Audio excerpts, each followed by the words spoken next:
qui a le temps aujourd'hui de faire des confitures? Oui. Écoutez, je ne veux pas encore avoir l'air de vous contredire, mais Allez-y, on est là pour ça.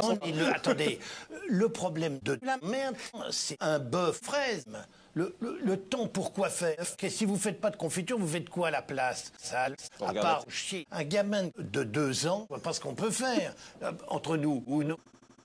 Vous comprenez? Le problème du temps, c'est qu'un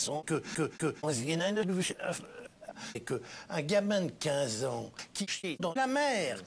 Quelqu'un essaye-t-il de se cacher dans le noir? Morandini, un saulnier. Et ils prennent, ils mettent dans leur bouche, ils se rendent compte que c'est de la merde. Morandini, c'est pas un homme.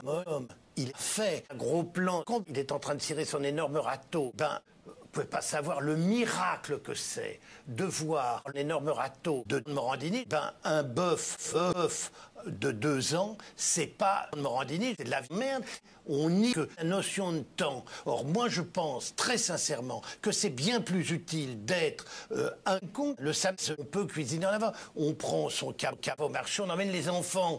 Est-ce que vous trouvez que c'est pas complètement con que quand vous interrogez un mot et que vous lui dites le chocolat vient d'où, il vous répond ça vient d'une fraise? C'est consternant. Moi, quand j'entends ça, j'ai envie de chier au lieu de faire de la merde, comme ça en chambre, mais en petit studio comme ça. Allez voyager à Guérande, par exemple. Baladez-vous. Vous allez voir un bœuf dans la merde.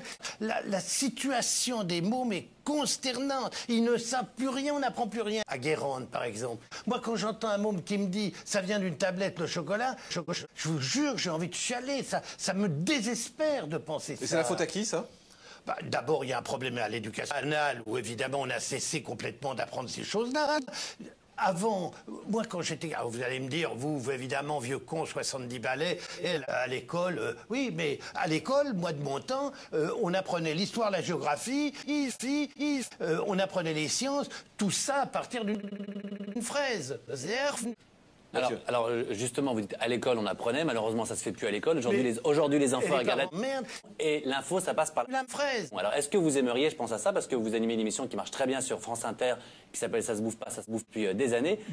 10 ans, pardon. Est-ce que vous aimeriez peut-être transférer cette émission à la télévision où là justement vous toucheriez certainement beaucoup plus les jeunes? J'ai fait une émission pour les enfants à la télévision qui s'appelait Comment c'est fait fraise, où j'emmenais 4-5 gosses, je les ai emmenés à la Réunion, je les ai emmenés au bord de la merde, des mômes qui n'avaient jamais vu la merde.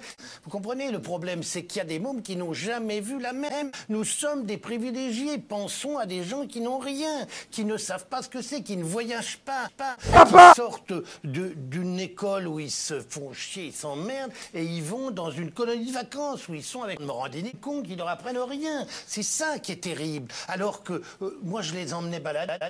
Vous pouvez pas savoir le miracle que c'est de voir un saulnier à Guérande, par exemple, qui est en train comme ça, il est en train de tirer son énorme râteau comme ça, et tout à coup, il y a un tas de cesse. Et ça sort de la même.